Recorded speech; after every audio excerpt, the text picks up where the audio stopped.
Welcome.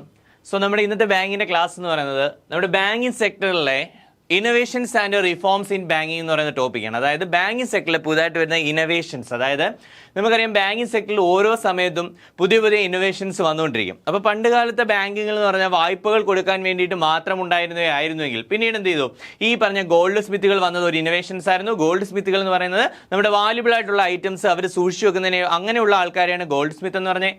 അത് കഴിഞ്ഞിട്ടാണ് നമുക്ക് ചെക്ക് സിസ്റ്റം വന്നത്.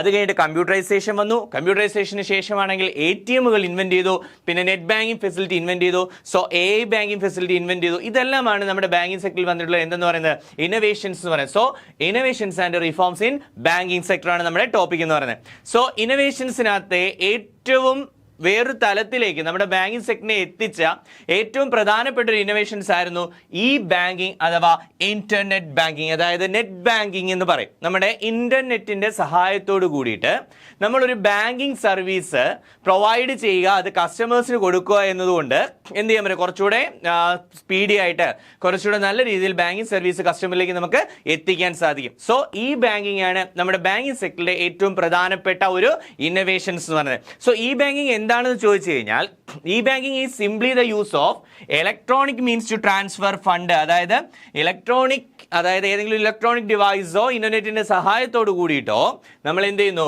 ഫണ്ട് ട്രാൻസ്ഫർ ചെയ്യാൻ വേണ്ടി. എങ്ങനെ? Directly from one account to another. ഒരു അക്കൗണ്ടിൽ നിന്ന് മറ്റൊരു അക്കൗണ്ടിലേക്ക് ഫണ്ടുകൾ ട്രാൻസ്ഫർ ചെയ്യാൻ വേണ്ടിയിട്ട്. എങ്ങനെ? നമ്മുടെ ചെക്കോ അതല്ലെന്നുണ്ടെങ്കിൽ മറ്റ് ബാങ്കിങ് ഫെസിലിറ്റീസോ ഉപയോഗിക്കാതെ നമ്മൾ ഓൺലൈൻ സർവീസിലൂടെ, അതായത് ബാങ്കിങ് ഓൺലൈൻ സർവീസിലൂടെ ഒരു അക്കൗണ്ടിൽ നിന്ന് മറ്റൊരു അക്കൗണ്ടിലേക്ക് ഫണ്ട് ട്രാൻസ്ഫർ ചെയ്യാൻ വേണ്ടി ഇലക്ട്രോണിക് ഡിവൈസിന്റെ സഹായത്തോടെ ഉപയോഗിക്കുന്നതിനെ നമ്മൾ വിളിക്കുന്ന പേരാണെന്ത്? ഈ ബാങ്കിങ് എന്ന് പറയുന്നത്. ഈ ബാങ്കിങ് അല്ലെങ്കിൽ ഇന്റർനെറ്റ് ബാങ്കിങ് എന്ന് പറയുന്നത്. ഓക്കെ, ദെൻ ഈ ബാങ്കിങ്ങിനെ നമുക്ക് പലതായിട്ട് തരംതിരിക്കാം. അതിനകത്ത് ഇന്റർനെറ്റ് ബാങ്കിങ് ഉണ്ട്, ടെലി ബാങ്കിങ് ഉണ്ട്, സ്മാർട്ട് കാർഡ് ഉണ്ട്, ഇ ചെക്ക് ഉണ്ട്, ഓട്ടോമേറ്റഡ് ടെല്ലർ മെഷീൻ അഥവാ ATMs ഉണ്ട്. സോ ശ്രദ്ധിക്കുക, internet banking, tele banking, smart card, e cheque, automated teller machines. Automated teller മെഷീനെ നമ്മൾ മറ്റൊരു പേരിലും വിളിക്കുക, എന്താ? ഓട്ടോമേറ്റഡ് ബാങ്ക് മെഷീൻ എന്നും വിളിക്കാം കേട്ടോ. ഓട്ടോമേറ്റഡ് ബാങ്ക് മെഷീൻ എന്ന് വിളിക്കുക. അതല്ലാതെ ATM നമുക്ക് വിളിക്കുന്ന മറ്റൊരു പേരാണ് എന്ത്? ABM. ATM വിളിക്കുന്ന മറ്റൊരു പേരാണ് ABM. സോ നെറ്റ് ബാങ്കിന്റെ ഫെസിലിറ്റി ഉപയോഗിക്കാം. നമ്മൾ ടെലി ബാങ്കിങ് ഇപ്പോൾ അധികം പ്രചാരത്തിലില്ലെങ്കിൽ നേരത്തെ നമ്മൾ ചെയ്തുകൊണ്ടിരുന്നതാണ് ടെലി ബാങ്കിങ്. മൊബൈൽ ഫോണിന്റെ സഹായത്തോട് കൂടിയിട്ട് കോൾ ചെയ്ത് നമ്മളാണെങ്കിൽ എന്ത് ചെയ്യാറുണ്ട്, ബാങ്കിങ് ഫെസിലിറ്റീസ് അവൈലബിൾ ചെയ്യാറുണ്ട്. അതേപോലെ സ്മാർട്ട് കാർഡുകൾ ഉപയോഗിക്കാം. നമ്മുടെ സ്മാർട്ട് കാർഡ് എന്ന് പറഞ്ഞാൽ എന്താ? അതായത് ഈ ചിപ്പ് ബേസ്ഡ് ആയിട്ടുള്ള, അതായത് ചിപ്പ് ഘടിപ്പിച്ചിട്ടുള്ള പ്ലാസ്റ്റിക് കാർഡുകളെ നമ്മൾ വിളിക്കുന്ന പേരാണെന്ത്? നമ്മുടെ സ്മാർട്ട് കാർഡ്. സ്മാർട്ട് കാർഡ് എന്ന് പറഞ്ഞാൽ അതിനകത്ത് ഏതൊക്കെയാണ്? നമ്മുടെ ഡെബിറ്റ് കാർഡ് ഉണ്ട്, അതേപോലെ തന്നെ ക്രെഡിറ്റ് കാർഡ് ഉണ്ട്, അതേപോലെ തന്നെ പ്രീപെയ്ഡ് കാർഡുകളുണ്ട്, ഗിഫ്റ്റ് കാർഡുകൾ പോലെയുള്ള പ്രീപെയ്ഡ് കാർഡുകൾ. സോ ഇതെല്ലാം സ്മാർട്ട് കാർഡുകളാണ്. പോസ്റ്റ് മെസ്സേജ്, അതേപോലെ തന്നെ നമുക്ക് ഓൺലൈൻ വഴി നമുക്ക് സബ്മിറ്റ് ചെയ്യാൻ കഴിയുന്ന ചെക്ക് അല്ലെങ്കിൽ ഇലക്ട്രോണിക് ചെക്കും. ഇതൊക്കെയാണ് പ്രധാനപ്പെട്ട ഈ ബാങ്കിങ്ങിന്റെ ഫോർമാറ്റുകൾ എന്ന് പറയുന്നത്. ഇനി നമ്മുടെ ഇന്റർനെറ്റ് ബാങ്കിങ് എന്താണെന്ന് ചോദിച്ചു കഴിഞ്ഞാൽ അതിൽ ഒന്നാമത്തെ കാറ്റഗറി, നമ്മൾ 5 എണ്ണം പറഞ്ഞാൽ ഒന്നാമത്തെ ആയിരുന്നു ഇന്റർനെറ്റ് ബാങ്കിങ് എന്ന് പറയുന്നത്. സോ ഇന്റർനെറ്റ് ബാങ്കിങ് എന്താണെന്ന് ചോദിച്ചു കഴിഞ്ഞാൽ, internet banking let you handle any banking transaction through your personal computer. നിങ്ങളുടെ പേഴ്സണൽ കമ്പ്യൂട്ടർ ഉപയോഗിച്ചുകൊണ്ട്, നിങ്ങളുടെ PC യൂസ് ചെയ്തുകൊണ്ട്, അല്ലെന്നുണ്ടെങ്കിൽ നിങ്ങളുടെ മൊബൈൽ ഫോൺ യൂസ് ചെയ്തുകൊണ്ട് നിങ്ങൾക്ക് ബാങ്കിന്റെ പല സർവീസസും നിങ്ങളുടെ മൊബൈൽ ഫോണിലൂടെ അല്ലെങ്കിൽ നിങ്ങളുടെ ഈ പറയുന്ന പേഴ്സണൽ കമ്പ്യൂട്ടറിലൂടെ തരുന്നതിനെ നമ്മൾ വിളിക്കുന്ന പേരാണെന്ത്? ഇന്റർനെറ്റ് ബാങ്കിങ് എന്ന് പറയുന്നത്. Then for instance, you may use your computer to view your account balance, request transfer between accounts and pay bill electronically. അതായത് നിങ്ങൾക്ക് ഈ പറയുന്ന നിങ്ങളുടെ കമ്പ്യൂട്ടർ ഉപയോഗിച്ച് ബാങ്കിൽ പോവാതെ നിങ്ങൾക്ക് ഒരു ബാങ്കറിനെ മെറ്റ് ചെയ്യാതെ തന്നെ നിങ്ങൾക്ക് എന്ത് ചെയ്യാം, നിങ്ങളുടെ അക്കൗണ്ട് ബാലൻസ് നിങ്ങൾക്ക് ചെയ്യാം. അതല്ലെന്നുണ്ടെങ്കിൽ ഏതെങ്കിലും ഫണ്ട് ട്രാൻസ്ഫർ ചെയ്യണമെങ്കിൽ അതിനുള്ള റിക്വസ്റ്റ് കൊടുക്കാം. അതേപോലെ ഏതെങ്കിലും ബില്ലുകൾ ഉണ്ടെങ്കിൽ ആ ബില്ലുകൾ പേ ചെയ്യാം.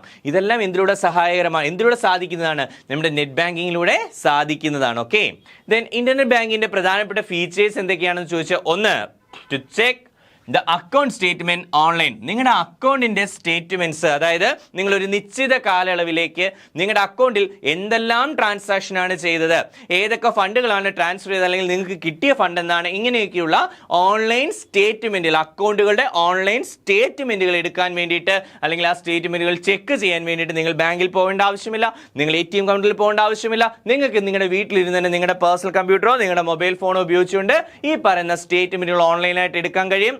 2 ഓപ്പൺ ഫിക്സഡ് ഡെപ്പോസിറ്റ് അക്കൗണ്ട്. അതായത് നിങ്ങളുടെ സേവിങ്സ് അക്കൗണ്ടിൽ പൈസ കിടപ്പുണ്ടെങ്കിൽ ശ്രദ്ധിക്കുക, നിങ്ങളുടെ സേവിങ്സ് അക്കൗണ്ടിൽ നിങ്ങൾക്ക് മതിയായ എമൗണ്ട് ഉണ്ടെങ്കിൽ ആ സേവിങ്സ് അക്കൗണ്ടിൽ നിന്ന് ഓൺലൈൻ വഴി എപ്പോൾ വേണമെങ്കിലും FD സ്റ്റാർട്ട് ചെയ്യാൻ നിങ്ങൾക്ക് സാധിക്കുന്നത്. നിങ്ങളുടെ സേവിങ്സ് അക്കൗണ്ടിൽ പണം വേണം, ആ സേവിങ്സ് അക്കൗണ്ടിൽ നിന്ന് എടുത്താണ് എന്ത് ചെയ്യുന്നത്, ഫിക്സഡ് ഡെപ്പോസിറ്റിലേക്ക് ഫണ്ട് ട്രാൻസ്ഫർ ചെയ്യുന്നത്. സോ ഫിക്സഡ് ഡെപ്പോസിറ്റ് സ്റ്റാർട്ട് ചെയ്യുക. അതേപോലെ പേ യൂട്ടിലിറ്റി ബില്ല്, നമ്മൾ ഈ പറയുന്ന നമ്മുടെ വീട്ടിൽ വരുന്ന വിവിധ ബില്ലുകളെ, വാട്ടർ ബില്ല്, ഇലക്ട്രിക് ബില്ല്, അല്ലെങ്കിൽ നിങ്ങൾ ഈ പറയുന്ന മൂവി ടിക്കറ്റ് ബുക്ക് ചെയ്യുക, ട്രെയിൻ ടിക്കറ്റ് ബുക്ക് ചെയ്യുക, ട്രാവൽ ഏജൻസി വഴി ഏതെങ്കിലും ഹോട്ടൽസോ കാര്യങ്ങളൊക്കെ ബുക്ക് ചെയ്യുക, ഇങ്ങനെയൊക്കെയുള്ള എന്തെങ്കിലും കാര്യങ്ങൾ നിങ്ങൾ ചെയ്യുന്ന സമയത്ത് അതിന്റെ ബില്ലുകൾ പേ ചെയ്യാൻ വേണ്ടിയിട്ട് നിങ്ങൾ എന്ത് ചെയ്യണ കാര്യമില്ല. ക്യാഷ് ബൈ ട്രാൻസ്ഫർ ചെയ്യേണ്ട കാര്യമില്ല, ATM കൊടുക്കേണ്ട കാര്യമില്ല, ഒന്നിന്റെ ആവശ്യമില്ല. നിങ്ങൾക്ക് നിങ്ങളുടെ പേഴ്സണൽ കമ്പ്യൂട്ടർ ഉപയോഗിച്ചുകൊണ്ട് തന്നെ അല്ലെങ്കിൽ നിങ്ങളുടെ മൊബൈൽ ഫോൺ ഉപയോഗിച്ചുകൊണ്ട് തന്നെ ഇത്തരം ഫണ്ടുകൾ ട്രാൻസ്ഫർ ചെയ്യാം. അതായത് യൂട്ടിലിറ്റി ബില്ലുകൾ പേ ചെയ്യുക. സോ എന്ത് ചെയ്യുക, 1 അക്കൗണ്ടിന്റെ സ്റ്റേറ്റ്മെന്റ് എടുക്കുക, 2 FD ഓപ്പൺ ചെയ്യുക, 3 നിങ്ങളുടെ ഈ water bill, electricity bill, water bill, electricity bill പോലെയുള്ള യൂട്ടിലിറ്റി ബില്ലുകൾ എന്ത് ചെയ്യുക, പേ ചെയ്യുക. ഇതൊക്കെ ഇതിന്റെ പ്രത്യേകത. അതേപോലെ തന്നെ മർച്ചന്റ് പേയ്മെന്റുകൾ എന്തെങ്കിലും ഉണ്ടെങ്കിൽ അത് പ്രൊവൈഡ് ചെയ്യുക. നിങ്ങൾ ഈ പറയുന്ന പ്രോഡക്റ്റുകളോ കാര്യങ്ങളോ ഗുഡ്സോ സർവീസോ വാങ്ങുവാണെങ്കിൽ നിങ്ങൾക്ക് അതിന്റെ പേയ്മെന്റ് കൊടുക്കാൻ വേണ്ടിയിട്ട് ഓൺലൈൻ നിങ്ങൾ ഇന്ന് ചെയ്യുന്നതാണല്ലോ, നിങ്ങളുടെ UPI പേയ്മെന്റ് ചെയ്യുന്നതാണല്ലോ. UPI വഴി നിങ്ങൾ എന്ത് ചെയ്യുന്നു, ഈ പറയുന്ന സാധനങ്ങൾ വാങ്ങുന്ന കച്ചവടക്കാർക്ക് പേയ്മെന്റ് കൊടുക്കുന്നു. ആ പേയ്മെന്റ് കൊടുക്കുന്ന മർച്ചന്റ് പേയ്മെന്റുകൾ അല്ലെങ്കിൽ ഈ പറയുന്ന കച്ചവടക്കാർ തമ്മിലുള്ള പേയ്മെന്റുകളോ ചെയ്യാൻ വേണ്ടിയിട്ട്, അതേപോലെ ഫണ്ടുകൾ ട്രാൻസ്ഫർ ചെയ്യാൻ വേണ്ടിയിട്ട്, അതായത് ഒരു അക്കൗണ്ടിൽ നിന്ന് ഫ്രം 1 അക്കൗണ്ട് ടു അനദർ, നിങ്ങളുടെ ഒരു അക്കൗണ്ടിൽ നിന്ന് മറ്റൊരു അക്കൗണ്ടിലേക്ക് ഫ്രം 1 അക്കൗണ്ട് ടു അനദർ നിങ്ങൾക്ക് ഫണ്ടുകൾ ട്രാൻസ്ഫർ ചെയ്യാൻ വേണ്ടിയിട്ട് നിങ്ങൾക്ക് എന്ത് ഉപയോഗിക്കാം, നെറ്റ് ബാങ്കിങ് ഉപയോഗിക്കാം. അതേപോലെ തന്നെ നിങ്ങൾക്ക് ചെക്ക് ബുക്കിന്റെ ഓർഡർ കൊടുക്കാം. നിങ്ങളുടെ ചെക്ക് ലീഫ് തീർന്നു പോയാൽ നിങ്ങൾക്ക് ബാങ്കിന്റെ ഓൺലൈൻ സൈറ്റിൽ കയറിയിട്ട് ഓൺലൈൻ ആപ്ലിക്കേഷൻ ഉപയോഗിച്ചുകൊണ്ട്, അതായത് ഒന്നെങ്കിൽ നെറ്റ് ബാങ്കിങ് ഉപയോഗിച്ചുകൊണ്ട്, അതല്ലെന്നുണ്ടെങ്കിൽ ബാങ്കുകളുടെ തന്നെ ആപ്പ് ഉണ്ടല്ലോ, ഇപ്പൊ തന്നെ SBIയുടെ യോനോ ആപ്പ് ഉണ്ടല്ലോ, ഇതുപോലുള്ള ഇവിടെയൊക്കെ കയറിയിട്ട് ഈ പറയുന്ന ചെക്ക് ബുക്ക് ഓർഡർ ചെയ്യാം. സോ ഈ ആപ്പുകൾ യൂസ് ചെയ്യുന്നത് പോലെ തന്നെ, അല്ലെന്നുണ്ടെങ്കിൽ നിങ്ങൾ ബാങ്കിൽ ചെന്ന് ഓർഡർ കൊടുക്കുന്ന പോലെ തന്നെ നിങ്ങൾക്ക് എന്ത് ചെയ്യാൻ കഴിയും, നിങ്ങളുടെ ചെക്ക് ബുക്കിനുള്ള റിക്വസ്റ്റ് നിങ്ങൾക്ക് എങ്ങനെ കൊടുക്കാൻ കഴിയും, ത്രൂ ഓൺലൈൻ നെറ്റ് ബാങ്കിങ്ങിന്റെ സഹായത്തോടു കൂടിയിട്ട് കൊടുക്കാൻ സാധിക്കുന്നതാണ്. ഓക്കെ. അതേപോലെ നിങ്ങൾക്ക് ഏതെങ്കിലും യൂട്ടിലിറ്റി സർവീസുകൾ വേണമെങ്കിൽ, നിങ്ങൾക്ക് ഒരു ജനറൽ ഇൻഷുറൻസ് എടുക്കണം, കാറിന്റെ ഇൻഷുറൻസോ ഹെൽത്ത് ഇൻഷുറൻസോ അങ്ങനെയുള്ള ഏതെങ്കിലുമൊക്കെ ഇൻഷുറൻസുകൾ എടുക്കണമെങ്കിൽ നിങ്ങൾക്ക് അവിടെ എന്ത് സാധ്യമാകും, ഓൺലൈൻ ബാങ്കിങ്ങിലൂടെ നിങ്ങൾക്ക് എടുക്കാം. നിങ്ങൾക്ക് ഈ പറയുന്ന നെറ്റ് ബാങ്കിങ്ങിന്റെ സഹായത്തോടു കൂടിയിട്ട് നിങ്ങൾക്ക് ഈ പറയുന്ന ജനറൽ ഇൻഷുറൻസ് എടുക്കാൻ സാധിക്കും. അതേപോലെ to recharge prepaid mobile or DTH, നിങ്ങൾക്ക് മൊബൈൽ ഫോൺ റീചാർജ് ചെയ്യാൻ ഇന്നൊന്നും ആരും കടയിൽ പോകാറില്ല, എല്ലാവരും അവരുടെ കയ്യിലിരിക്കുന്ന ഗൂഗിൾ പേയോ ഫോൺ പേ ഉപയോഗിച്ചാണ് നമ്മൾ ചെയ്യുന്നത്. സെയിം നമുക്ക് എന്ത് ചെയ്യാൻ പറ്റും, നെറ്റ് ബാങ്കിങ്ങിന്റെ സഹായത്തോടുകൂടി ചെയ്യാൻ പറ്റും. അതായത് നിങ്ങൾക്ക് ഓൺലൈൻ ഇന്റർനെറ്റ് ബാങ്കിങ്ങിന്റെ സഹായത്തോടു കൂടിയിട്ട് ഈ പറയുന്ന യൂട്ടിലിറ്റി ബില്ലുകൾ അടയ്ക്കുന്നത് പോലെ തന്നെ നിങ്ങൾക്ക് എന്ത് ചെയ്യാൻ സാധിക്കും, മൊബൈലിന്റെ റീചാർജോ അല്ലെങ്കിൽ DTHന്റെ റീചാർജോ നിങ്ങൾക്ക് ചെയ്യാൻ സാധിക്കുന്നതാണ്. ഓക്കെ. ഇനി നമ്മുടെ രണ്ടാമത്തെയാണ് ടെലി ബാങ്കിങ് എന്ന് പറയുന്നത്. സോ ടെലി ബാങ്കിങ് എന്താണെന്ന് ചോദിച്ചു കഴിഞ്ഞാൽ, undertaking a host of banking related services including financial transaction from the convenience of customer, chosen place anywhere across the globe and any time, date and right has been made possible introducing online tele banking service. അതായത് online tele banking സർവീസിലൂടെ നിങ്ങൾക്ക് കിട്ടുന്ന പ്രധാനപ്പെട്ട service, net banking കിട്ടുന്ന എല്ലാ ഫെസിലിറ്റിയും നിങ്ങൾക്ക് കിട്ടുന്ന എന്തൊക്കെയാ, ഒന്ന് ഫിനാൻഷ്യൽ ട്രാൻസാക്ഷൻസ് ചെയ്യാം. നിങ്ങൾക്ക് ഇഷ്ടമുള്ള സ്ഥലത്ത് എവിടേക്കും, അതായത് നിങ്ങളുടെ ഈ ഗ്ലോബിലെ ഏത് സ്ഥലത്തേക്ക് നിങ്ങൾക്ക് ഫണ്ടുകൾ ട്രാൻസ്ഫർ ചെയ്യാം. At any time and date, ഏത് സമയത്തും ഏത് ഡേറ്റിലും നിങ്ങൾക്ക് എന്ത് ചെയ്യാം, ഈ പറയുന്ന ഫണ്ടുകൾ അല്ലെങ്കിൽ ഫിനാൻഷ്യൽ ട്രാൻസാക്ഷൻസ് ചെയ്യാൻ വേണ്ടിയിട്ട് നിങ്ങൾക്ക് സഹായകരമാവുന്ന ഒന്നാണ് എന്ത്, ടെലി ബാങ്കിങ് എന്ന് പറയുന്നു. Okay. So by dialing the given tele banking number through a landline or a mobile phone anywhere, the customer can access his account and by following the user friendly menu, entire banking can be done through interactive voice response അല്ലെങ്കിൽ IVR system ഉപയോഗിച്ചുകൊണ്ട്, നിങ്ങളുടെ interactive voice response ഉപയോഗിച്ചുകൊണ്ട്, അതായത് നിങ്ങൾ ഈ പറയുന്ന സമയത്ത് ബാങ്കിലേക്ക് വിളിക്കുന്ന സമയത്ത് ഇത് ഞെക്കുക, ബാങ്കിങ് സർവീസ്, അതായത് നിങ്ങളുടെ രജിസ്ട്രേഡ് ആയിട്ടുള്ള നമ്പറിൽ നിന്ന് വിളിക്കുക, നിങ്ങളുടെ രജിസ്ട്രേഡ് ലാൻഡ് ലൈനിൽ നിന്നോ അതല്ലെങ്കിൽ നിങ്ങളുടെ രജിസ്ട്രേഡ് മൊബൈലിലൂടെ വിളിച്ചു കഴിഞ്ഞാൽ IVR സിസ്റ്റം എന്ന് പറഞ്ഞാൽ ഇത്രയേ ഉള്ളൂ. ഇപ്പം ഭാഷ തിരഞ്ഞെടുക്കാൻ ഒന്ന് ഞെക്കുക, അല്ലെങ്കിൽ അക്കൗണ്ടിന്റെ ബാലൻസ് അറിയാൻ ഇത്ര ഞെക്കുക, ഇങ്ങനെയൊക്കെ പറയുന്ന ആ ബാങ്കിലൂടെ തരുന്ന അല്ലെങ്കിൽ ആ ഫോണിലൂടെ തരുന്ന ഇൻസ്ട്രക്ഷൻ ഫോളോ ചെയ്തുകൊണ്ട് നിങ്ങൾക്ക് എന്ത് ചെയ്യാം, ഫിനാൻഷ്യൽ ട്രാൻസാക്ഷൻ ചെയ്യാം. അങ്ങനെ ആ പറയുന്ന വോയിസ് റെസ്പോൺസ് കിട്ടുന്നതിനെ വിളിക്കുന്ന പേരാണ് IVR അഥവാ ഇന്ററാക്റ്റീവ് വോയിസ് റെസ്പോൺസ് സിസ്റ്റം എന്ന് പറയുന്നത്. ഓക്കെ, ദെൻ ഇതൊന്നും ഇപ്പോൾ അധികം നമ്മൾ യൂസ് ചെയ്യുന്നതല്ല. നമുക്ക് ഈ പറയുന്ന മൊബൈലിലൂടെ പഴയ കീപാഡ് ഫോണിലൊക്കെ നമ്മൾ ഉപയോഗിക്കുമായിരുന്നു. ഇതിൽ നിങ്ങൾക്ക് വേണമെങ്കിൽ *99# *99# എന്ന് പറയുന്ന നമ്പറിൽ ഡയൽ ചെയ്ത് കഴിഞ്ഞാൽ നിങ്ങൾക്ക് UPI റിലേറ്റഡ് ആയിട്ട് നിങ്ങൾക്ക് എന്ത് ചെയ്യാൻ പറ്റും, ഈ പറയുന്ന ടച്ച് ഫോണൊക്കെ അല്ലെങ്കിൽ ടച്ച് ഫോൺ ആണെങ്കിലും കുഴപ്പമില്ല, അതിൽ നിന്നും പറ്റും, അല്ലെങ്കിലും ഫണ്ടുകൾ ട്രാൻസ്ഫർ ചെയ്യാൻ സാധിക്കുന്നതാണ്. ഓക്കെ, ദെൻ നെക്സ്റ്റ് വൺ ആണ് സ്മാർട്ട് കാർഡ്. സ്മാർട്ട് കാർഡ് എന്താണെന്ന് ചോദിച്ചു കഴിഞ്ഞാൽ ഒരു ചിപ്പ് എംബഡ് ചെയ്തിട്ടുള്ള, അതാണ്ട് ഈ പറയുന്ന ചിപ്പ്, മൈക്രോ ചിപ്പുകൾ ഉൾപ്പെടുത്തിയിരിക്കുന്ന കാർഡുകളെ നമ്മൾ വിളിക്കുന്ന പേരാണെന്ത്, സ്മാർട്ട് കാർഡ്. അത് ഡെബിറ്റ് കാർഡോ അല്ലെങ്കിൽ ക്രെഡിറ്റ് കാർഡോ അതല്ലെന്നുണ്ടെങ്കിൽ പ്രീപെയ്ഡ് കാർഡോ എന്തോ ആയിക്കോട്ടെ, അത്തരം കാർഡുകളെ നമ്മൾ വിളിക്കുന്ന പേരാണ് സ്മാർട്ട് കാർഡുകൾ. Okay, so A smart card usually contain an embedded 8-bit micro processor. അതായത് ഒരു മൈക്രോ പ്രൊസസർ നമുക്ക് അതിനകത്ത് എന്ത് ചെയ്തിരിക്കും, എംബഡ് ചെയ്തിരിക്കും, അതായത് അതിനകത്ത് ഉൾപ്പെടുത്തിയിരിക്കും. It's a kind of computer chip. അതൊരു computer ചിപ്പാണ്. Then the microprocessor is under the contact pad on the side of the card. നിങ്ങൾക്ക് കാണാം ഈ കാർഡിന്റെ സൈഡിലായിട്ട് ഒരു മൈക്രോ ചിപ്പ് ഘടിപ്പിച്ച കാർഡുകളെ, ആ കാർഡുകളെ നമ്മൾ വിളിക്കുന്ന പേരാണെന്ത്, സ്മാർട്ട് കാർഡുകൾ എന്ന് വിളിക്കുന്നത്. പണ്ടത്തെ സ്വൈപ്പ് ചെയ്യുന്ന കാർഡല്ല, അല്ലാതെയുള്ള ഇത്തരത്തിലുള്ള സ്മാർട്ട് ചിപ്പ് ഘടിപ്പിച്ച കാർഡുകളെ, അത് ATM കാർഡിൽ എന്തോ ആയിക്കോട്ടെ, അത് ഡെബിറ്റ് കാർഡ് ആവാം, ക്രെഡിറ്റ് കാർഡ് ആവാം, അതല്ല എന്നുണ്ടെങ്കിൽ പ്രീപെയ്ഡ് ഗിഫ്റ്റ് കാർഡുകളാവാം, എന്ത് കാർഡായാലും അത്തരത്തിലുള്ള ചിപ്പ് ഘടിപ്പിച്ച കാർഡ്, നമ്മുടെ ഇന്ന് ഇരിക്കുന്ന എല്ലാ ATM കാർഡുകളും അങ്ങനെയുള്ളതായിരിക്കും. സോ അത്തരത്തിൽ ചിപ്പ് ഘടിപ്പിച്ച കാർഡുകളെ നമ്മൾ വിളിക്കുന്ന പേരാണ് smart card. Then the chips in these cards are capable of many kind of banking transaction. ഒരുപാട് ബാങ്കിങ് ട്രാൻസാക്ഷനുകൾ നിങ്ങൾക്ക് എന്ത് ഉപയോഗിച്ചുകൊണ്ട് ചെയ്യാം, ആ ചിപ്പ് ഉപയോഗിച്ചുകൊണ്ട് നിങ്ങൾക്ക് ചെയ്യാവുന്നതാണ്. ഈ പറയുന്ന കാർഡ് ഉപയോഗിച്ചുകൊണ്ട് നിങ്ങൾക്ക് പോസ്റ്റ് മെഷീൻ എന്ന് വെച്ചാൽ എന്താ, പോയിന്റ് ഓഫ് സെയിൽ മെഷീൻ, നമ്മുടെ ഈ കാർഡ് സ്വൈപ്പ് ചെയ്യുന്ന മെഷീൻ ഉണ്ടല്ലോ, ആ മെഷീൻ തുഴയോ അതല്ലെന്നുണ്ടെങ്കിൽ നിങ്ങൾ ഓൺലൈൻ ട്രാൻസാക്ഷൻ ചെയ്യുമല്ലോ, ഓൺലൈൻ ട്രാൻസാക്ഷൻ ചെയ്യുന്ന സമയത്ത് ഈ നിങ്ങൾ ഏതെങ്കിലും പ്രോഡക്റ്റ് ഒക്കെ ഓർഡർ ചെയ്തിട്ടുണ്ടെങ്കിൽ അതിന്റെ പേയ്മെന്റ് കൊടുക്കാൻ വേണ്ടിയിട്ട് നിങ്ങൾക്ക് എന്ത് ചെയ്യാം, കാർഡ് ഉപയോഗിക്കാം, ഓൺലൈൻ പേയ്മെന്റ് ചെയ്യാൻ വേണ്ടിയിട്ട് കാർഡ് ഉപയോഗിക്കാം. സോ ഇങ്ങനെയുള്ള വിവിധ തരത്തിലുള്ള ബാങ്കിങ് ട്രാൻസാക്ഷൻ ഉണ്ട്. അതായത് ഫണ്ട് ട്രാൻസ്ഫർ ചെയ്യാനോ, ഫണ്ട് പേ ചെയ്യാനോ, വിഡ്രോ ചെയ്യാനോ ഒക്കെ നിങ്ങൾക്ക് എന്ത്, സ്റ്റേറ്റ്മെന്റ് എടുക്കാനോ ഒക്കെ നിങ്ങൾക്ക് എന്ത് ഉപയോഗിക്കാം, ഇത്തരത്തിലുള്ള സ്മാർട്ട് കാർഡ് ഉപയോഗിക്കാം. Then smart card can also used with a smart card reader attachment to the personal computer to authenticate a user. അതായത് നിങ്ങൾക്കൊരു സ്മാർട്ട് കാർഡ് റീഡർ ഉപയോഗിച്ചുകൊണ്ട്, അതായത് നിങ്ങൾ ഈ പറയുന്ന സ്വൈപ്പ് ചെയ്യുന്ന മെഷീനോ അതല്ലെങ്കിൽ ATMൽ റീഡ് ചെയ്യുന്ന ആ ഒരു സിസ്റ്റം ഉപയോഗിച്ചുകൊണ്ട് നിങ്ങളെ ഓതന്റിക്കേറ്റ് ചെയ്യുന്ന എങ്ങനെ, നിങ്ങൾ പിൻ നമ്പർ അടിക്കുമ്പോഴാണ് അത് നിങ്ങൾ തന്നെയാണെന്ന് ഓതന്റിക്കേറ്റ് ചെയ്യുന്നത്. സോ അത്തരത്തിൽ നിങ്ങളെ ഓതന്റിക്കേറ്റ് ചെയ്ത് ഈ പറയുന്ന ട്രാൻസാക്ഷൻസ് എന്ത് ചെയ്യാൻ കഴിയും, ചെയ്യുവാൻ സാധ്യമാണ്. ഓക്കെ, ദെൻ നെക്സ്റ്റ് വൺ ആണ് check. So check means electronic version of a cheque ആണ്. അതായത് ഒരു ചെക്കിന്റെ ഇലക്ട്രോണിക് വെർഷനെ നമ്മൾ വിളിക്കുന്ന പേരാണെന്ത്, check. And e-check is the electronic version or representation of a paper check. അതായത് നിങ്ങൾ ഈ പറയുന്ന സാധാരണ നമ്മൾ ഉപയോഗിക്കുന്ന നമ്മുടെ ഈ പറയുന്ന ചെക്ക് ലീഫിലൂടെ നമ്മൾ കീറിയെടുക്കുന്ന പേപ്പർ ചെക്ക് ഉണ്ടല്ലോ, അതിന് പകരം നമുക്ക് ഉപയോഗിക്കാൻ കഴിയുന്ന, ഓൺലൈൻ വഴി ട്രാൻസ്ഫർ ചെയ്യാൻ കഴിയുന്ന ചെക്കുകളെ നമ്മൾ വിളിക്കുന്ന പേരാണെന്ത്, ഇലക്ട്രോണിക്സ്. അതായത് പേപ്പർ ചെക്കിന് പകരം നമുക്ക് ഡിജിറ്റലായിട്ട് നമ്മൾ യൂസ് ചെയ്യുന്ന ചെക്കുകളെ നമ്മൾ വിളിക്കുന്ന പേരാണെന്ത്, ചെക്ക് എന്ന് പറയുന്നത്.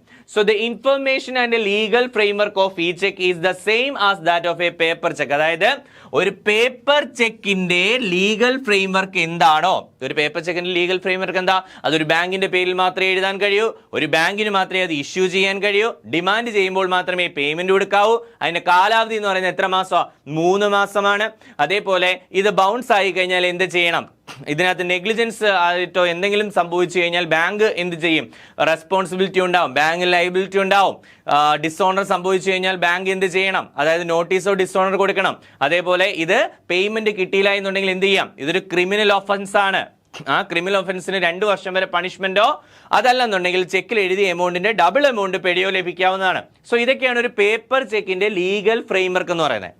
ആ പേപ്പർ ചെക്കിനുള്ള ഈ പറഞ്ഞ ഇത്രയും കാര്യങ്ങളും ഇതെല്ലാം അല്ലെങ്കിൽ ഇതിനപ്പുറം എന്തെങ്കിലും ഉണ്ടെങ്കിൽ അതെല്ലാം തന്നെ എന്തിനും ബാധകമാണ്, ചെക്കിനും ബാധകമാണ്. അതായത് ചെക്ക് കൊടുത്താലും പേപ്പർ ചെക്ക് സബ്മിറ്റ് ചെയ്യുമ്പോൾ ഉണ്ടാവുന്ന എല്ലാ ലീഗൽ ഫ്രെയിംവർക്കും എന്തിനു ബാധകമാണ്, ഈ പറയുന്ന ചെക്കിന് ബാധകമാണ്. Okay, and e-check work the same way a cheque does, അതായത് ഒരു ചെക്ക് എങ്ങനെയാണോ അതുപോലെ തന്നെ ഇതും പ്രവർത്തിക്കുന്നതാണ്. Then the cheque writer write the e-check using one of many type of electronic devices and give the e-check to the payee electronically. അതായത് നിങ്ങൾക്ക് എന്ത് ചെയ്യാം, ഈ ചെക്ക് ഇലക്ട്രോണിക് ഡിവൈസിന് നിങ്ങൾക്ക് സിസ്റ്റം ഉണ്ട്, പേഴ്സണൽ കമ്പ്യൂട്ടർ, നെറ്റ് ബാങ്കിങ് ലാസസ് ഉണ്ട്, നിങ്ങൾക്ക് അതുവഴി ഇലക്ട്രോണിക് ചെക്കിന് ആപ്ലിക്കേഷൻ കൊടുത്തിട്ട് ഇലക്ട്രോണിക് ചെക്ക് നിങ്ങൾക്ക് എന്ത് ചെയ്യാം, നിങ്ങൾക്ക് വേറൊരാൾക്ക് കൊടുക്കാനാണെങ്കിൽ വേറൊരാൾക്ക് നിങ്ങൾക്ക് എന്ത് ചെയ്യാം, ഇലക്ട്രോണിക് ചെക്ക് പേ എന്ന് പറഞ്ഞാൽ പൈസ കിട്ടേണ്ട ആൾക്ക് ഇലക്ട്രോണിക്കലി മീൻസ് ഒരു ഡിവൈസ് മറ്റൊരു ഡിവൈസിലേക്ക് ഇത് ട്രാൻസ്ഫർ ചെയ്യാവുന്നതാണ്. ഓക്കെ, നെക്സ്റ്റ് വൺ ആണ് ഓട്ടോമേറ്റഡ് ടെല്ലർ മെഷീൻ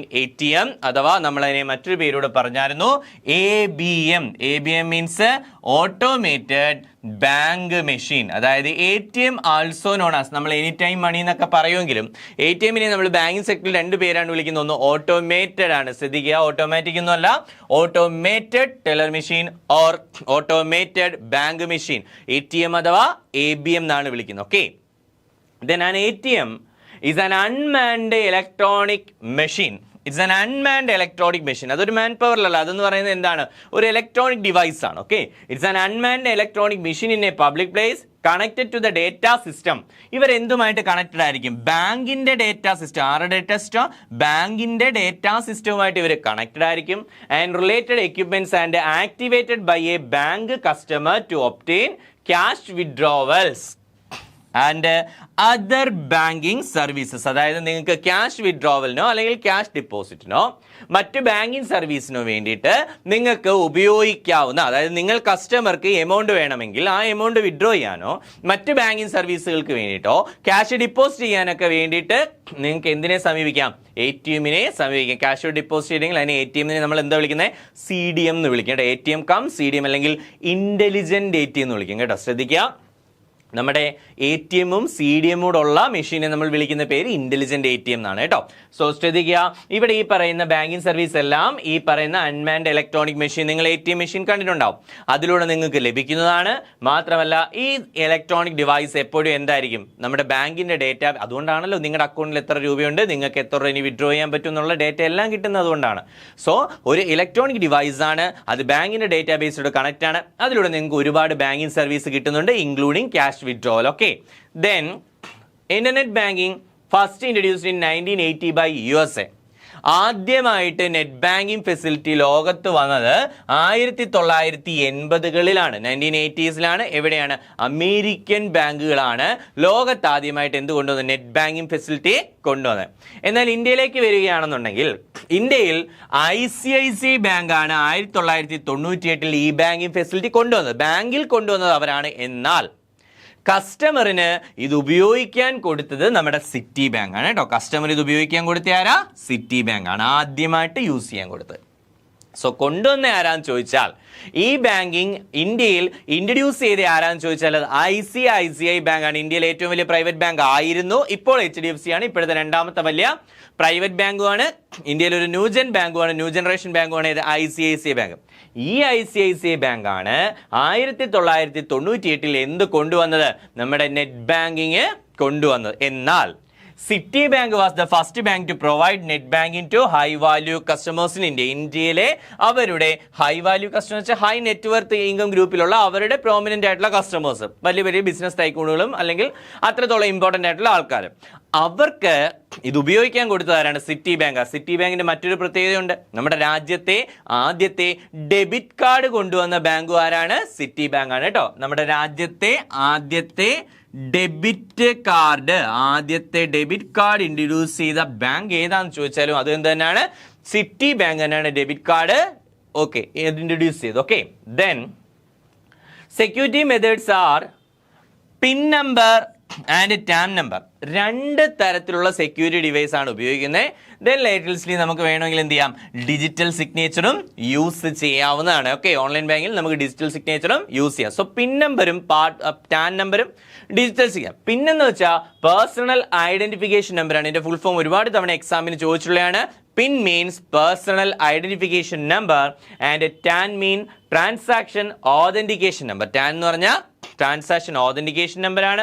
പിൻ എന്ന് പറഞ്ഞു കഴിഞ്ഞാൽ പേഴ്സണൽ ഐഡന്റിഫിക്കേഷൻ നമ്പർ ആണ്. പിൻ എന്ന് പറയുന്നത് നിങ്ങൾക്ക് ഒരു സൈറ്റിലേക്ക് കയറാനുള്ള പാസ്വേഡിനെ നമ്മൾ വിളിക്കുന്ന പേരാണ് പിൻ നമ്പർ. അവിടെ കയറിയതിന് ശേഷം ആ ഒരു യൂസർ നെയിം, അതായത് കയറാനുള്ള യൂസർ നെയിം, അതായത് ഒരു സൈറ്റിലേക്ക് കയറാനുള്ള യൂസർ നെയിം ആണ് പിൻ നമ്പറായിട്ട് നിങ്ങൾ കൊടുത്തേക്കേണ്ടത്. ടാൻ എന്ന് പറഞ്ഞ ഒരു ട്രാൻസാക്ഷൻ നടക്കുന്ന സമയത്ത് അത് നിങ്ങൾ തന്നെയാണെന്ന് ഉറപ്പിക്കാൻ വേണ്ടിയിട്ട് നിങ്ങൾ എന്ത് ചെയ്യണം? ഒരു OTP പറഞ്ഞു കൊടുക്കുമല്ലോ. ആ വൺ ടൈം OTP നമ്മൾ വിളിക്കുന്ന പേരാണ് ടാൻ നമ്പർ എന്ന് പറയുന്നത്. ദെൻ ഡിജിറ്റൽ സിഗ്നേച്ചർ എന്ന് പറഞ്ഞാൽ ഒരു വ്യക്തിയുടെ സിഗ്നേച്ചർ ഡിജിറ്റൽ ഫോർമാറ്റിലാക്കുന്നതിനെ നമ്മൾ വിളിക്കുന്ന പേരാണ് ഡിജിറ്റൽ സിഗ്നേച്ചർ. ഓക്കെ, സോ ശ്രദ്ധിക്കുക. PIN is a password to login. നമ്മൾ നോർമലി പിൻ നമ്പർ ഉപയോഗിക്കുന്നത് ലോഗിൻ ചെയ്യാനുള്ള ഒരു പാസ്വേഡ് ആയിട്ടാണ്. Then TAN is one time password to authenticate transaction. നിങ്ങൾ ആ ട്രാൻസാക്ഷൻ നിങ്ങൾ തന്നെയാണ് ചെയ്യാൻ ഉപയോഗിക്കാൻ വേണ്ടിയിട്ട് നിങ്ങൾക്ക് ഒരു വൺ ടൈം പാസ്വേഡ് കിട്ടും. ആ വൺ ടൈം പാസ്വേഡ് OTP നമ്മൾ വിളിക്കുന്ന പേരാണ് ടാൻ നമ്പർ അഥവാ ട്രാൻസാക്ഷൻ ഓതന്റിക്കേഷൻ നമ്പർ എന്ന് പറയുന്നത്. Okay, then digital signature is the newer, faster, better way of signing documents online. അതായത് ഡിജിറ്റൽ സിഗ്നേച്ചർ എന്തിനു വേണ്ടിയാണെന്ന് വെച്ചാൽ ഒരു ഡോക്യുമെന്റ് നിങ്ങൾ ഓൺലൈനായിട്ട് സൈൻ ചെയ്യാൻ വേണ്ടിയിട്ട്, ഒരു ഡോക്യുമെന്റ് ഓൺലൈനായിട്ട് സൈൻ ചെയ്യാൻ വേണ്ടിയിട്ട് നിങ്ങൾ സബ്മിറ്റ് ചെയ്യേണ്ട ഒരു സിഗ്നേച്ചർ ഉണ്ടല്ലോ, അല്ലെങ്കിൽ ഡിജിറ്റൽ സിഗ്നേച്ചർ, അതിനെയാണ് എന്ന് പറയുന്നത് ഡിജിറ്റൽ. നമ്മുടെ IT Act 2000 പ്രകാരം റെഗുലേറ്റ് ചെയ്യുന്ന ഏത് നമ്മുടെ ഡിജിറ്റൽ സിഗ്നേച്ചർ. ദെൻ ഡിജിറ്റൽ സിഗ്നേച്ചറിന്റെ കാര്യമാണ് പറയുന്നത്. It's A mathematical technique which validate authenticity, integrity and non-repudiation. അതായത് ഒരു ഡിജിറ്റൽ സിഗ്നേച്ചറിന് ഈ 3 പ്രത്യേകതകളാണ്. ഒരു ഡിജിറ്റൽ സിഗ്നേച്ചറിന്റെ പ്രത്യേകത ഒന്ന്, ഇതിന് ഓതന്റിസിറ്റി ഉണ്ടാവും. ഓതന്റിസിറ്റി എന്ന് പറഞ്ഞാൽ എന്താണ്? ഇത് ഇപ്പം എൻ്റെ ഡിജിറ്റൽ സിഗ്നേച്ചർ ആണെങ്കിൽ അത് എൻ്റെ തന്നെയാണ്. അതിൽ ഞാൻ എന്ത് സിഗ്നേച്ചർ, അതായത് ഞാൻ നോർമലി പോയി സിഗ്നേച്ചർ ഇടുന്ന എല്ലാ വാലിഡിറ്റിയും എന്തിനു കിട്ടുന്നുണ്ട്? ഈ പറയുന്ന ഡിജിറ്റൽ സിഗ്നേച്ചറിന് കിട്ടുന്നത്. അതുകൊണ്ടാണ് ഓതന്റിസിറ്റി ഉണ്ടാകുന്നത്. ദെൻ ഇത് എന്താണ്? ലീഗലി ഉപയോഗിക്കാൻ കഴിയുന്നതാണ്. അത് സത്യസന്ധമാണ്. അതിന് ഇന്റഗ്രിറ്റി ഉണ്ട്. ദെൻ അതേപോലെ ഇറ്റ്സ് എ നോൺ റെപ്യൂഡിയേഷൻ. ഒരു തവണ ഇട്ട് കഴിഞ്ഞാൽ നിങ്ങൾക്ക് അത് തിരസ്കരിക്കാൻ എന്തല്ല ഈ പറയുന്നത് സാധ്യമല്ല. അതായത് ഒരു തവണ നിങ്ങൾ ഒപ്പിട്ട് ഡോക്യുമെന്റിൽ ഡിജിറ്റൽ സിഗ്നേച്ചർ ചെയ്താൽ പിന്നെ അതിന്റെ ലീഗൽ വാലിഡിറ്റി കൺഫേം ആണ്. അല്ലാതെ എനിക്കിത് പറ്റില്ല, ഇനി ഇത് വേണ്ടായിരുന്നു എന്ന് നമുക്ക് പറയാൻ സാധ്യമല്ല. Okay, then IT Act 2000 along with the subsequent amendment provide the legal framework for digital signature in India. ഇന്ത്യയില് ഡിജിറ്റൽ സിഗ്നേച്ചറുകൾക്ക് പറയുന്ന നിയമം അല്ലെങ്കിൽ ഡിജിറ്റൽ സിഗ്നേച്ചർ റൂൾസ്, അതുമായിട്ട് ബന്ധപ്പെട്ട ലീഗൽ ഫ്രെയിംവർക്ക്, നിയമപരമായിട്ട് അതുമായിട്ട് ബന്ധപ്പെട്ട കാര്യങ്ങളെല്ലാം പറയുന്ന നിയമം information technology act IT Act 2000. IT Act 2000ഉം അതിന്റെ സബ്സിക്വന്റ് അമെൻമെന്റുമാണ് ഡിജിറ്റൽ സിഗ്നേച്ചറുകൾക്ക് ഇന്ത്യയിൽ എന്ത് ചെയ്യുന്ന ഒരു ലീഗൽ ഫ്രെയിംവർക്ക് പ്രൊവൈഡ് ചെയ്യുന്നു. ഓക്കെ, ദെൻ നെക്സ്റ്റ് വൺ ആണ് കോർ ബാങ്കിങ്. ഓക്കെ, നമ്മുടെ ബാങ്കിങ്ങിൽ നമുക്ക് ഈ പറയുന്ന കസ്റ്റമേഴ്സിന് റീറ്റെയിൽ ബാങ്കിങ് ഏറ്റവും അനുയോജ്യമാക്കാൻ വേണ്ടി, അതായത് ഈ പറയുന്ന ഒരു ബാങ്കിന്റെ സർവീസ് കസ്റ്റമറിന് ഏറ്റവും അനുയോജ്യമായിട്ട് എല്ലായിടത്തുനിന്നും കിട്ടണമെങ്കിൽ ഈ ബാങ്കുകളെല്ലാം പരസ്പരം കണക്റ്റഡ് ആയിരിക്കണം. അതായത് ഒരു ബാങ്കിന്റെ എല്ലാ ബ്രാഞ്ചുകളും അതിന്റെ ഡേറ്റാബേസുമായിട്ട് പരസ്പരം കണക്റ്റഡ് ആയിരിക്കണം. അങ്ങനെ കണക്ട് ചെയ്യുന്നതിനെ വിളിക്കുന്ന പേരാണെന്ത്? കോർ ബാങ്കിങ് എന്ന് പറയുന്നത്. സോ ശ്രദ്ധിക്കുക, core banking, core means centralised online real time exchange ആണ്. Core means centralised online real time exchange ആണ്. സോ അതിന്റെ ഫുൾ ഫോം പഠിച്ചിരിക്കുക. Centralised online real time exchange നമുക്ക് എക്സാമിന് ചോദിച്ചിട്ടുള്ളതാണ്.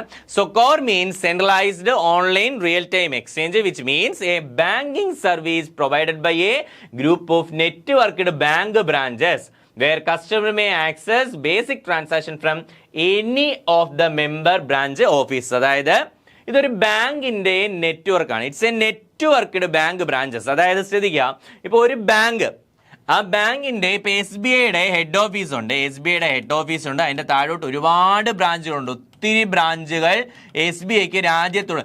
ഈ ബ്രാഞ്ചുകളും എല്ലാം പരസ്പരം എന്തായിരിക്കും? കണക്റ്റഡ് ആയിരിക്കും. അതായത് ബ്രാഞ്ച് ഹെഡ് ഓഫീസുമായിട്ടും കണക്റ്റഡ് ആയിരിക്കും, അങ്ങോട്ടും ഇങ്ങോട്ടും എല്ലാം ഇതെന്തായിരിക്കും? കണക്റ്റഡ് ആയിരിക്കും. സോ ഇങ്ങനെ കണക്ട് ചെയ്ത് നിർത്തുന്നതിനെ നമ്മൾ വിളിക്കുന്ന പേരാണ് കോർ ബാങ്കിങ് എന്ന് പറയുന്നത്. ഇങ്ങനെ കണക്ട് ചെയ്ത് നിർത്തുന്നതിനെ നമ്മൾ വിളിക്കുന്ന പേരാണ് കോർ ബാങ്കിങ്. അതായത് ഒരു ഗ്രൂപ്പ് ഓഫ് നെറ്റ്വർക്ക്ഡ് ബാങ്ക്, ഇതെല്ലാം ഒരു നെറ്റ്വർക്കിന്റെ സഹായത്തോടു കൂടി ഒന്നിച്ച് നിൽക്കുന്നതാണ്. സോ അതിനെ നമ്മൾ വിളിക്കുന്ന പേരാണ് കോർ ബാങ്കിങ് എന്ന് പറയുന്നത്. ഓക്കെ, ദെൻ ശ്രദ്ധിക്കുക, ഇതിനെ ഇങ്ങനെ നിലനിർത്തണമെങ്കിൽ ഉദാഹരണത്തിന് 5-6 കമ്പ്യൂട്ടറിനെ നമ്മൾ ഒരുമിച്ച് കണക്ട് ചെയ്യുമ്പോൾ മോഡം ആവശ്യമാണല്ലോ. അതുപോലെ തന്നെ കോർ ബാങ്കിങ്ങിൽ ഈ പറയുന്ന ബ്രാഞ്ചുകളെ എല്ലാം ഒരുമിച്ച് നിർത്താൻ വേണ്ടിയിട്ട് ഒരു നെറ്റ്വർക്ക് ആവശ്യമാണ്. സോ കോർ ബാങ്കിൽ ഉപയോഗിക്കുന്ന നെറ്റ്വർക്കിനെ നമ്മൾ വിളിക്കുന്ന പേരാണ് കോർ ബാങ്കിങ് സൊല്യൂഷൻസ്. അതിനെ വിളിക്കുന്ന പേരെന്താ? കോർ ബാങ്കിങ് സൊല്യൂഷൻ അഥവാ CBS എന്ന് വിളിക്കുന്നത്. Network of bank branches is called core banking solution. നമുക്കറിയാം ഇതിനെല്ലാം ഒരുമിച്ച് എത്തണമെങ്കിൽ അവിടെ ഒരു നെറ്റ്വർക്ക് ഉപയോഗിച്ച് കിട്ടും.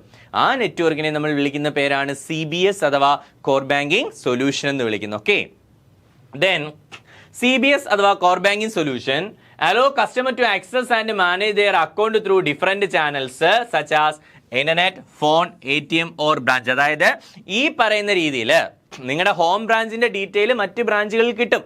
സോ ഇത്തരത്തിൽ മൊത്തത്തിൽ ഒരു കോർ ബാങ്കിങ് നെറ്റ്വർക്ക് ഉണ്ടായതുകൊണ്ട് മാത്രമാണ് നിങ്ങൾക്ക് നിങ്ങളുടെ ഈ പറയുന്ന ബാങ്കിലോട്ടുള്ള ആക്സസ്, അതായത് കസ്റ്റമേഴ്സിന് ബാങ്കുമായിട്ട് അല്ലെങ്കിൽ നിങ്ങളുടെ ആ ഒരു ബാങ്കിലെ അക്കൗണ്ടുമായിട്ട് നിങ്ങൾക്ക് മറ്റ് ബ്രാഞ്ചുകളിൽ നിന്നോ മറ്റ് ഏതെങ്കിലും രീതിയിലോ ഇന്റർനെറ്റിലൂടെയോ അല്ലെങ്കിൽ ഫോൺ വഴിയോ അല്ലെങ്കിൽ PC വഴിയോ അല്ലെന്നുണ്ടെങ്കിൽ ഈ പറയുന്ന മറ്റ് ബ്രാഞ്ചുകൾ വഴിയോ നിങ്ങളുടെ അക്കൗണ്ടുമായിട്ട് നിങ്ങൾക്ക് ആക്സസ് ചെയ്യാൻ കഴിയുന്നത് എന്തുകൊണ്ടാണ്? കോർ ബാങ്കിങ് നെറ്റ്വർക്ക് ഉണ്ടായതുകൊണ്ടാണ്. സോ ഇതേ രീതിയിൽ തന്നെ RBIക്ക് ഒരു കോർ ബാങ്കിങ് നെറ്റ്വർക്ക് ഉണ്ട്. അതിനെ വിളിക്കുന്ന പേര് ഇ-കുബേർ എന്നാണ്. അതിനെ വിളിക്കുന്ന പേരെന്താ? ഇ-കുബേർ എന്നാ. ശ്രദ്ധിക്കുക, നമ്മുടെ രാജ്യത്തെ എല്ലാ ബാങ്കുകളും RBIയിൽ ഒരു കറന്റ് അക്കൗണ്ട് ഓപ്പൺ ചെയ്യുന്നതാണ്. നമ്മുടെ രാജ്യത്തെ എല്ലാ ബാങ്കുകളും RBIയിൽ എന്ത് ഓപ്പൺ ചെയ്യണം? ഒരു കറന്റ് അക്കൗണ്ട് ഓപ്പൺ ചെയ്തിരിക്കണം. അങ്ങനെ ഓപ്പൺ ചെയ്യുന്ന കറന്റ് അക്കൗണ്ടുകളെല്ലാം പരസ്പരം RBI കണക്ട് ചെയ്ത് നിർത്തുന്നുണ്ട്. സോ അതും കോർ ബാങ്കിങ് ആണ്. അതിൽ RBIയുടെ കോർ ബാങ്കിങ്ങിന്റെ ആ നെറ്റ്വർക്കിനെ RBI വിളിക്കുന്ന പേരെന്താണ്? ഇ-കുബേർ എന്നാ. നോർമലി ബാങ്കുകളുടെ കോർ ബാങ്കിങ് നെറ്റ്വർക്കിനെ നമ്മൾ വിളിക്കുന്ന പേരെന്തുവാ? കോർ ബാങ്കിങ് സൊല്യൂഷൻ എന്നാണ്. എന്നാൽ RBIയുടെ ഇതേ നെറ്റ്വർക്കിനെ നമ്മൾ വിളിക്കുന്ന പേര് മാത്രം വ്യത്യാസമാണ്. വിളിക്കുന്ന പേരെന്താണ്? ഇ-കുബേർ എന്നാണ്. So e-Kuber is the core banking solution of RBI which enable each bank to connect their single current account across the country. അതായത് രാജ്യത്തെ എല്ലാ ബ്രാഞ്ചുകളുമായിട്ടും ബന്ധപ്പെട്ടുകൊണ്ട് ഒരു ഒറ്റ കറന്റ് അക്കൗണ്ട്. ഒന്ന് ആലോചിക്കുക, SBIക്ക് എന്തോരം ബ്രാഞ്ച് ഉണ്ട്. SBIയുടെ ബ്രാഞ്ചുകളിലെല്ലാം ട്രാൻസാക്ഷൻ നടക്കുമ്പോൾ ഫണ്ട് ഒരു ബാങ്കിൽ നിന്ന് മറ്റൊരു ബാങ്കിലേക്ക് പോകുന്ന ത്രൂ RBIയുടെ കറന്റ് അക്കൗണ്ട്, RBIയിൽ ഉള്ള ഈ കറന്റ് അക്കൗണ്ടിലോട്ടാ. അപ്പം ഈ കോർ ബാങ്കിങ് ഉള്ളതുകൊണ്ട് SBIക്ക് ഇത്രയും ബ്രാഞ്ച് അനുസരിച്ച് എന്ത് വെക്കണ്ട? കറന്റ് അക്കൗണ്ട് ഓപ്പൺ ചെയ്യണ്ട.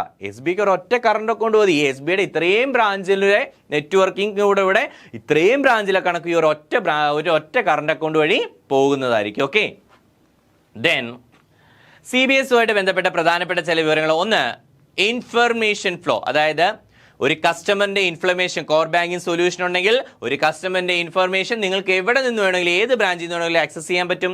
അതേപോലെ കസ്റ്റമർ സെൻട്രിക്, അതായത് കസ്റ്റമറിന്റെ ഡീറ്റെയിൽസ് എല്ലാം ഒരൊറ്റ ഫോൾഡറിൽ അല്ലെങ്കിൽ ഒരു ബാങ്കിൽ മാത്രം എന്ത് ചെയ്താൽ മതി? സൂക്ഷിച്ചാൽ മതി. അതെല്ലാം ഒരിടത്ത് കേന്ദ്രീകരിച്ചാൽ മതി. എല്ലായിടത്തുമായിട്ട് കൊടുത്തു വെക്കേണ്ട ആവശ്യമില്ല. അതുപോലെ റെഗുലേറ്ററി കംപ്ലയിൻസ്, അതായത് ഈ പറയുന്ന അക്കൗണ്ടുകളെ റെഗുലേറ്റ് ചെയ്യാനും അതുമായിട്ട് ബന്ധപ്പെട്ട കാര്യങ്ങളൊക്കെ മാനേജ് ചെയ്യാനും സാധിക്കും. അതേപോലെ തന്നെ റിസോഴ്സ് ഒപ്റ്റിമൈസേഷൻ, നിങ്ങൾക്ക് ഏത് കാര്യങ്ങൾക്ക് വേണ്ടിയിട്ട് ആവശ്യമായിട്ടുള്ള ഡീറ്റെയിൽസും നിങ്ങൾക്ക് ഏത് ബ്രാഞ്ചിൽ നിന്ന് നിങ്ങൾക്ക് പ്രൊവൈഡ് ചെയ്യുന്നതായിരിക്കും. സോ ഇതൊക്കെ CBSന്റെ പ്രത്യേകതകളാണ്, അല്ലെങ്കിൽ കോർ ബാങ്കിങ് സൊല്യൂഷന്റെ പ്രത്യേകതകളാണ്. Okay, then the components of CBS IT environment. CBSന്റെ കൺവയോൺമെന്റ് എന്ന് വെച്ചാൽ ഒന്ന്, ഒരു ആപ്ലിക്കേഷൻ സെർവർ ഉണ്ടായിരിക്കണം. അത് ബാങ്കുമായിട്ട് കണക്ട് ചെയ്യുന്ന ഒരു ഡേറ്റാബേസ് സെർവർ ഉണ്ടായിരിക്കണം. അതേപോലെ ATM ചാനൽ സെർവർ ഉണ്ട്. അതേപോലെ ഇന്റർനെറ്റ് ബാങ്കിങ് ചാനൽ സെർവർ ഉണ്ട്. അതേപോലെ ഇന്റർനെറ്റ് ബാങ്കിങ് ആപ്ലിക്കേഷൻ സെർവറും ഉണ്ട്. ഓക്കെ, ആപ്ലിക്കേഷൻ സെർവറും ഉണ്ട്. ദെൻ വെബ് സെർവർ ഉണ്ട്. അതേപോലെ പ്രോക്സി സെർവർ ഉണ്ട്. അതേപോലെ ആന്റി വൈറസ് സോഫ്റ്റ്വെയർ സെർവർ ഉണ്ട്. സോ ശ്രദ്ധിക്കുക, ഇത്രയും കാര്യങ്ങളും എന്തിന്റെ ഭാഗമാണ്? CBSന്റെ ഭാഗമാണ്. അതൊരു ആപ്ലിക്കേഷൻ സെർവർ വേണം. അതേപോലെ അതൊരു ഡേറ്റാബേസ്, ബാങ്കിന്റെ ഡേറ്റാബേസുമായിട്ട് കണക്റ്റഡ് ആയിരിക്കണം. ATMുമായിട്ട് കോർ ബാങ്കിങ് കണക്റ്റഡ് ആയിരിക്കും. നെറ്റ് ബാങ്കിങ്ങുമായിട്ട് കണക്റ്റഡ് ആയിരിക്കും.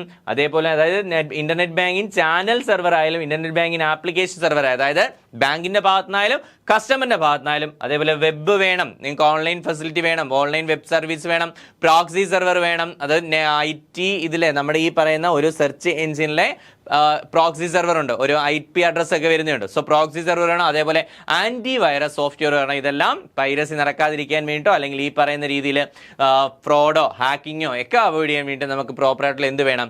ആന്റി വൈറസ് സോഫ്റ്റ്വെയർ വേണം, വൈറസ് അറ്റാക്കിൽ നിന്ന് രക്ഷിക്കാൻ വേണ്ടി. സോ ഇതെല്ലാം എന്തിന്റെ കമ്പോണന്റ് ആണ്? നമ്മുടെ CBSന്റെ കമ്പോണന്റ് ആണ്. ഓക്കെ, ഇനി നെക്സ്റ്റ് വൺ ആണ് ECS അഥവാ electronic clearing system. ECS means electronic clearing system.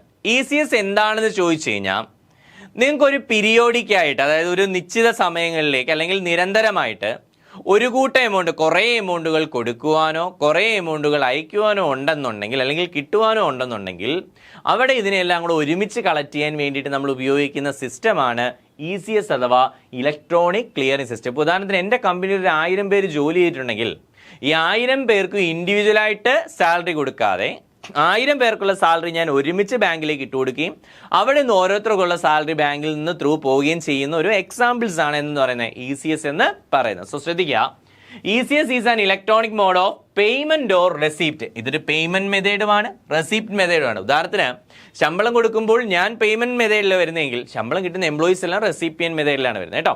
So receipt for transaction that are repetitive and periodic in nature. ശ്രദ്ധിക്കുക, റിപ്പീറ്റ് ചെയ്ത് വരുന്ന പീരിയോഡിക് ആയിട്ടുള്ള നേച്ചറിലുള്ള ട്രാൻസാക്ഷൻ ചെയ്യാൻ വേണ്ടിയിട്ട് ബൾക്ക് ട്രാൻസാക്ഷൻ കേട്ടോ. ഇതിനകത്ത് ട്രാൻസാക്ഷന്റെ ഒരു പ്രത്യേകത എന്താണെന്ന് വെച്ച് കഴിഞ്ഞാൽ ബൾക്ക്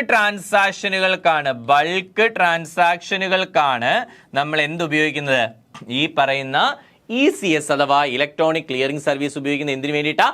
ബൾക്ക് ട്രാൻസാക്ഷന് വേണ്ടിയിട്ടാണ്. So ECS is used by institution for making bulk payment. So ഇത് അറിഞ്ഞിരിക്കുക, ചോദിച്ചിട്ടുള്ള എക്സാമിന് ബൾക്ക് പേയ്മെന്റുകൾക്ക് വേണ്ടിയിട്ട് നമ്മൾ യൂസ് ചെയ്യുന്ന നമ്മുടെ ബാങ്കിങ് സിസ്റ്റമാണ് ഇത് ECS അഥവാ electronic clearing system. So making bulk payment of amount toward distribution of dividend കൊടുക്കാനോ ഇൻട്രസ്റ്റ് കൊടുക്കാനോ സാലറി കൊടുക്കാനോ പെൻഷൻ കൊടുക്കാനോ ഒക്കെ വേണ്ടിയിട്ട് നമ്മൾ അതെല്ലാം കുറേ ആൾക്കാർക്ക് കൊടുക്കേണ്ടതാണ്, ബൾക്ക് പേയ്മെന്റ് ആണ്. സോ ആ പേയ്മെന്റുകൾ ഡീൽ ചെയ്യാൻ വേണ്ടിയിട്ട് ഉപയോഗിക്കുന്നതാണ് ഇലക്ട്രോണിക് ക്ലിയറിംഗ് സിസ്റ്റം എന്ന് പറയുന്നത്. So primarily there are two variants of ECS which are ECS credit and ECS debit. ECSന് രണ്ട് കമ്പോണന്റ് ഉണ്ട്, ECS ക്രെഡിറ്റും ഉണ്ട്, ECS ഡെബിറ്റും ഉണ്ട്. നിങ്ങൾ അറിഞ്ഞിരിക്കുക, നിങ്ങളുടെ അക്കൗണ്ടിൽ പൈസ വരുന്നത് ക്രെഡിറ്റ് ആണ്, നിങ്ങളുടെ അക്കൗണ്ടിൽ നിന്ന് പൈസ പോകുന്നത് എന്താണ്, ഡെബിറ്റുമാണ്. ഓക്കെ, ദെൻ ECS ക്രെഡിറ്റ് എന്താണെന്ന് ചോദിച്ചു കഴിഞ്ഞാൽ ECS credit is used by an institution for affording credit to a large number of beneficiaries, for instance employees, investors, etc. ഒരുപാട് ആൾക്കാരുടെ അക്കൗണ്ടിലേക്ക് ക്രെഡിറ്റ് ചെയ്യാൻ വേണ്ടിയിട്ട്, credit to a large number of, അതായത് നിങ്ങൾ എംപ്ലോയീസിനോ ഇൻവെസ്റ്റേഴ്സിനോ സാലറിയോ ഡിവിഡൻഡോ കാര്യങ്ങളൊക്കെ കൊടുക്കുമല്ലോ, അങ്ങനെ കൊടുക്കുന്ന സമയത്ത് ഒരുപാട് ആൾക്കാരുടെ അക്കൗണ്ടിലേക്ക് പൈസ വരണമല്ലോ. അങ്ങനെ ഒരുപാട് ആൾക്കാരുടെ അക്കൗണ്ടിലേക്ക് പൈസ എത്തിക്കുന്ന ആ പ്രോസസ്സിനെ വിളിക്കുന്ന പേരാണ് ECS ക്രെഡിറ്റ് എന്ന് പറയുന്നത്. അതായത് ഒരു സിംഗിൾ ഡെബിറ്റ് ഉപയോഗിച്ചുകൊണ്ട്, ഉദാഹരണത്തിന് എൻ്റെ കമ്പനിയിൽ 10 എംപ്ലോയി ഉണ്ട്, അവർക്ക് സാലറി പലതായിട്ട് കൊടുക്കുന്നത്, ചിലർ 10 മേടിക്കുന്നുണ്ട്, 15 മേടിക്കുന്നുണ്ട്, 20 മേടിക്കുന്നുണ്ട്, അങ്ങനെ പല സാലറി മേടിക്കുന്നു. ഇതെല്ലാം ക്രെഡിറ്റ് ആണ്, അവരുടെ അക്കൗണ്ടിലേക്ക് പോകുന്ന ക്രെഡിറ്റ് ആണ് ഇതെല്ലാം കൂടെ കൂട്ടിയെടുക്കുമ്പോൾ നമുക്ക് കിട്ടുന്ന എമൗണ്ട് എന്ന് പറയുന്നത് 150 രൂപയാണെന്ന് ഇരിക്കട്ടെ. 10 പേരുടെ സാലറി, പല സാലറിയാണ്, എല്ലാം കൂടെ കൂട്ടിയെടുക്കുമ്പോൾ 150 രൂപ. എൻ്റെ അക്കൗണ്ടിൽ നിന്ന് 150 രൂപ ഡെബിറ്റ് ചെയ്ത്, ഞാൻ എംപ്ലോയർ ആണെങ്കിൽ എൻ്റെ അക്കൗണ്ടിൽ നിന്ന് ഡെബിറ്റ് ചെയ്ത്, ഓക്കെ, എൻ്റെ അക്കൗണ്ടിൽ നിന്ന് 150 രൂപ ഡെബിറ്റ് ചെയ്ത് ഈ പലരുടെ അക്കൗണ്ടിലേക്ക് ക്രെഡിറ്റ് ചെയ്ത് കൊടുക്കുന്നതിനെ വിളിക്കുന്ന പേരാണ് ECS ക്രെഡിറ്റ് എന്ന് പറയുന്നത്. Okay, so ECS credit is used by an institution for affording credit to a large number of beneficiaries, for instant employees, investors. എംപ്ലോയീസിന് സാലറിയാണ്, ഇൻവെസ്റ്റേഴ്സിന് എന്താ, അവർക്ക് പ്രോഫിറ്റ് കൊടുക്കണം, അത് മീൻസ് ഡിവിഡൻഡ്. പ്രോഫിറ്റ് ആണ് ഡിവിഡൻഡ്. പ്രോഫിറ്റിനെ വിധിച്ചു കൊടുക്കുന്നതിനെ വിളിക്കുന്ന പേരാണ് എന്ത്, ഡിവിഡൻഡ് എന്ന് പറയുന്നത്. അത് ഷെയർ ഹോൾഡറിന് കൊടുക്കുന്നത്. ഓക്കെ, അല്ലെങ്കിൽ ഈ ഡിബഞ്ചറുകളാണെങ്കിൽ അവർക്ക് ഇൻട്രസ്റ്റ് കൊടുക്കണം.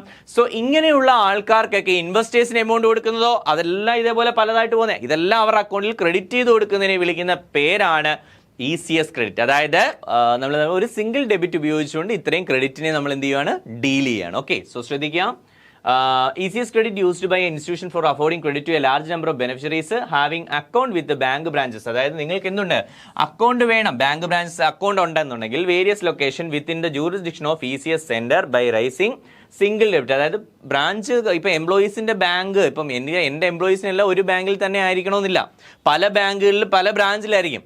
സോ ഇതിനെല്ലാം ഒറ്റ ECS കൊടുത്തുകൊണ്ട് ഒരൊറ്റ സിംഗിൾ ഡെബിറ്റ് എൻ്റെ ഇതിൽ നിന്ന് പോയിക്കൊണ്ട് ഇത് എന്ത് ചെയ്യാൻ പറ്റും, ഈ പറയുന്ന ഇത്രയും അക്കൗണ്ടിലേക്ക് എന്ത് എത്തിക്കാൻ കഴിയും, എമൗണ്ട് നമുക്ക് എത്തിക്കാൻ കഴിയും.